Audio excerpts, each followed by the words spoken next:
నిన్న ఏదైతే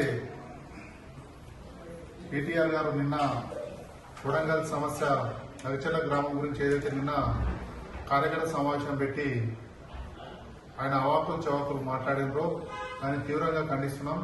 ఎందుకంటే ఆయన తిరుపతి రెడ్డి ఎవరు మరియు ఆయన స్థాయి ఏంది అంతా మాట్లాడుతున్నారు. అసలు నీ స్థాయి ఏంది?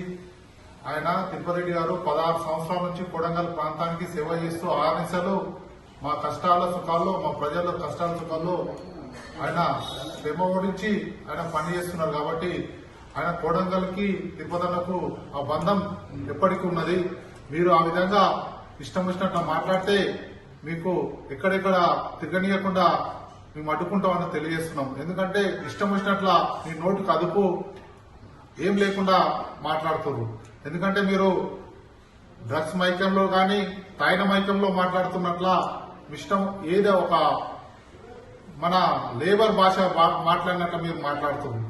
అట్లా మీరు మాట్లాడకుండా, మీరు సభ్య సమాజం సిగ్గుపడినట్లు మాట్లాడకుండా మీరు ఒక పద్ధతితో మాట్లాడితే మేము ఖచ్చితంగా దాన్ని హర్షిస్తాం. ఎందుకంటే మీరు సూచనలు ఇవ్వండి. మేము ఇంతకుముందు ఏ విధంగా మా ముఖ్యమంత్రి గారు, మా తిరుపతన్న గారు ఏ విధంగా ఆ రైతుల బాధ తెలుసుకొని ఈరోజు ఫార్మాసిటికల్ రద్దు చేసి ఇండస్ట్రియల్ కారిడార్ పెట్టడం జరుగుతుంది. ఖచ్చితంగా మీరే సూచనలు ఇవ్వండి. కానీ ఏదో అవాకులు చవాకులు మాట్లాడితే ఇక్కడ బెదిరే వాళ్ళు ఎవరు లేరు.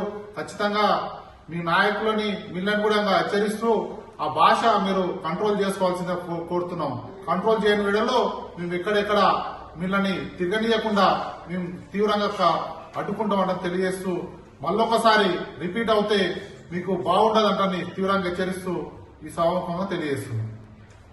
నిన్న చేసినటువంటి కేటీ రామారావు గారి యొక్క విమర్శలు అనేటువంటివి చాలా బాధను కలిగిస్తూ ఉన్నాయి. ప్రజలందరూ కూడా, కార్యకర్తలందరూ కూడా చాలా ఇబ్బంది వ్యక్తం చేస్తూ ఉన్నారు. ఎందుకంటే మీరు అమెరికాలో ఉండి చదువుకున్నటువంటి వ్యక్తులు మీ భాష అనేది చాలా మంచిగా ఉంటుందని చెప్పి అందరూ అనుకున్నారు. కానీ మీరు మీ నోటికి వచ్చినట్లు మాట్లాడడం అనేది భయం కాదు. వాడెవడు, వీడెవడు, గల్లీ మెంబరా, కౌన్సిలరా అని మాట్లాడేంతో అనుభవిస్తాం. భారతదేశంలో ప్రతి పౌరుడంగా హక్కుల కోసం పోయినటువంటి అవసరం ఎంత ఉంటుంది. మరి కాంగ్రెస్ పార్టీ లోపల ఉన్నటువంటి సిద్ధాంత పరంగా కూడా చూసుకుంటే కూడా తిరుపతి రెడ్డి అనే వ్యక్తి కొడంగల్ నియోజకవర్గానికి ఇన్ఛార్జిగా వహిస్తున్నాడు. మరి అన్నప్పుడు ఆయన పూర్తి బాధ్యత, తాలూకా మీద పూర్తి బాధ్యత ఉంది. మరి కొడంగల్ లోపల ఎలాంటి డెవలప్మెంట్ కోసం కావాల్సినటువంటి ఎలాంటి భూములు కానీ ఏమైనా కూడా వసతులు కానీ ప్రభుత్వం మెప్పించి తీసుకురావడం లోపల తిరుపతి రెడ్డి గారు ముందర ఉన్నారని చెప్పి తెలుసుకోవాలి. కానీ అట్లా కూడా కొంతమందిని వ్యక్తులను పిలిపించుకొని రైతులకు బేడీలు వేసినారని మీరు చెప్తా ఉన్నారు. రైతులకు ఎక్కడ బేడీలు వేసినారు?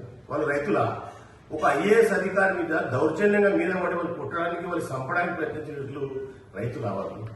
రైతులు ఎవరైనా చంపడానికి ప్రయత్నం చేస్తారు.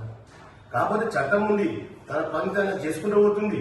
కాబట్టి మీరు అలాంటి వాటికి ఇచ్చి ఎట్లాంటి అవి ఇవి తీసుకొని వచ్చి ఏదో ప్రభుత్వాన్ని బదలాం చేయాలని చెప్పి, వ్యక్తులను బదలాం చేయాలని చెప్పి సమావేశం కాదు. కాకపోతే మొత్తానికంటే మొత్తం మీద మీరు భాష మాత్రం మార్చుకోవాలి. ఎందుకంటే మీరు గతంలో మంత్రిగా పనిచేసినారు, ఒక ముఖ్యమంత్రి కుమారులు మీరు అన్నప్పుడు మీరు ముఖ్యమంత్రి కుమారులో ఉండి మీరు మంత్రి పదవి చేపట్టిన తర్వాత మీరు కూడా ప్రజాసేవ చేసింది.